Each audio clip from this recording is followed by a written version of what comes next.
नमस्कार दोस्तों, स्वागत है आपका हमारे चैनल में एजुकेशन फॉर नॉलेज में। आज के वीडियो में हम लोग देखेंगे झारखंड के प्रमुख स्वतंत्रता सेनानी और प्रमुख व्यक्तित्व जो कि झारखंड के एग्जामों के लिए इम्पोर्टेंट होगा, वो जेपीएससी हो या जेएसएससी हो या फिर झारखंड के कोई और एग्जाम हो।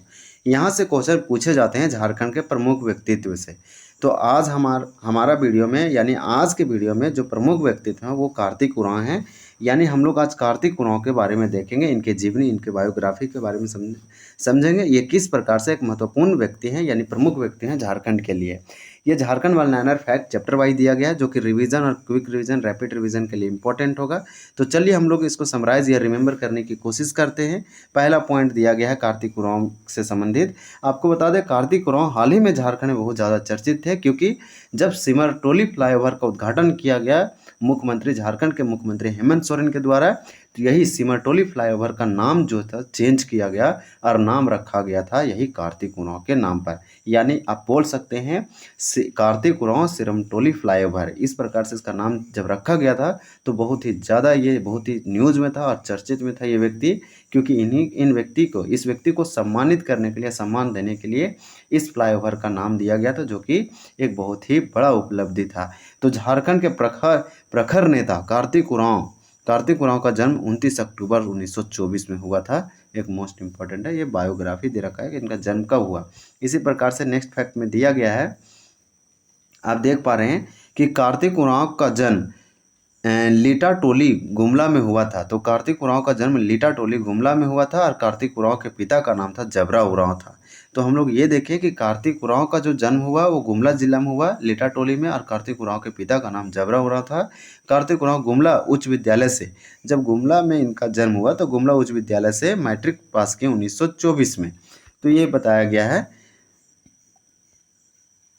विद्यालय से 1924 ईस्वी में मैट्रिक उत्तीर्ण किए, लेकिन यहाँ पे 1924 इनका बर्थ जन्म हुआ वो भी दिया गया, तो इसमें कहीं ना कहीं ये गलत दे रखा है।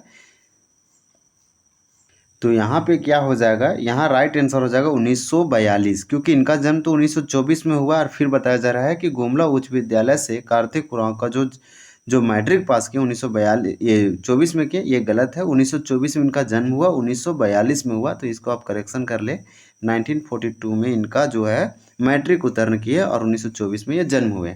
कार्तिक उरांव 1948 ईस्वी में पटना साइंस कॉलेज से, कार्तिक उरांव के बारे में नेक्स्ट फैक्ट बताया जा रहा है कि कार्तिक उरांव 1948 यानी 1948 में पटना साइंस कॉलेज से स्नातक की परीक्षा अभियांत्रिकी में पास की और 1950 से अभियंता की नौकरी की, यानी इंजीनियरिंग की पढ़ाई की, स्नातक की, और फिर ये इंजीनियर बने, यानी नौकरी की इंजीनियर से संबंधित 1950 में किए। इसी प्रकार से कार्तिक उरांव 1952 से लेकर 1961 तक royal college of science and technology London से एसएससी इंजीनियरिंग की डिग्री प्राप्त की। तो एसएससी इंजीनियरिंग की ये क्या किए, तो डिग्री प्राप्त किए 1952 से लेकर 1951 तक। ये कहाँ पे, लंदन का एक टेक्नोलॉजी था, कॉलेज था, नाम था royal college of science and technology.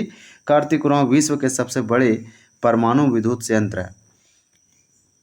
इस विश्व का सबसे बड़ा परमाणु विद्युत संयंत्र का नाम क्या है, तो संयंत्र का नाम है हिमल्टले पॉइंट के प्रमुख डिजाइनरों में से एक थे। तो कार्तिक उरांव विश्व के सबसे बड़े परमाणु विद्युत संयंत्र हिमल्टले पॉइंट के प्रमुख डिजाइनरों में से एक थे। कार्तिक उरांव की शादी 1950 में हुई, क्योंकि ये 1942 में मैट्रिक पास किए और 1948 में ये पटना साइंस कॉलेज से स्नातक परीक्षा पास किए। फिर 2 साल बाद इनका सुमति उरांव के साथ इनका क्या हुआ, ये शादी हुआ, विवाह हुआ, और जो बाद में संसद एवं केंद्रीय मंत्री भी बनी। तो ये महिला जो थी इनकी वाइफ, वो एक केंद्रीय मंत्री और क्या बनी, संसद भी बनी। कार्तिक उरांव का तत्कालीन प्रधानमंत्री जवाहरलाल नेहरू से लंदन में मुलाकात 9 जून 1959 को हुआ, यानी 1959 ईस्वी को जवाहरलाल नेहरू, पंडित JL नेहरू के साथ इनका मुलाकात होता है, कहाँ पे, लंदन में, कार्तिक उरांव के साथ। कार्तिक उरांव जवाहरलाल नेहरू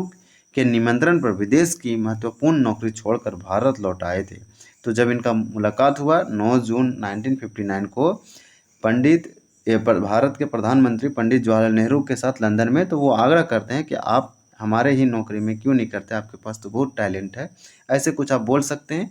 तो ये निमंत्रण पर विदेश की नौकरी छोड़कर वो भारत आए और कार्तिक उरांव भारत लौटने के पश्चात HEC रांची में नौकरी की। HEC यानी हैवी इंजीनियरिंग कोऑपरेशन। तो हैवी इंजीनियरिंग में ये जैसे हम कारखानों का कारखाना कहते हैं, HEC मुरी रांची का ये यहाँ पे रांची में है, इसी में ये नौकरी की है। कार्तिक उरांव सर्वप्रथम 1962 ईस्वी में कांग्रेस के टिकट पर चुनाव लड़े, जिसमें वो पराजित हुए, यानी कि वो पराजित हो गए। लेकिन कार्तिक उरांव 1967, 1971, 1980 में कांग्रेस के टिकट पर लोहरदगा लोकसभा क्षेत्र से विजयी रहे। वो फर्स्ट स्टेप जब चुनाव लड़े तो वो हार गए, लेकिन फिर 67, फिर 71 और 1980 में कांग्रेस के टिकट पर लोहरदगा लोकसभा क्षेत्र से विजयी रहे। तो ये काफ़ी है, बोल सकते हैं आप MP भी रहे। कार्तिक उरांव केंद्र में केंद्रीय पर्यटन और नागरिक विमानन राज्य मंत्री के पद पर भी रहे। तो कार्तिक उरांव केंद्र में केंद्रीय पर्यटन यानी कि सेंट्रल या फिर यूनियन टूरिज्म और नागरिक विमानन, यहाँ पे इस राज्य मंत्री भी रहे। कार्तिक उरांव केंद्रीय संचार राज्य मंत्री रहे। तो ये जितने भी मंत्री रहे केंद्रीय, वो राज्य मंत्री से पद पर रहे, राज्य मंत्री।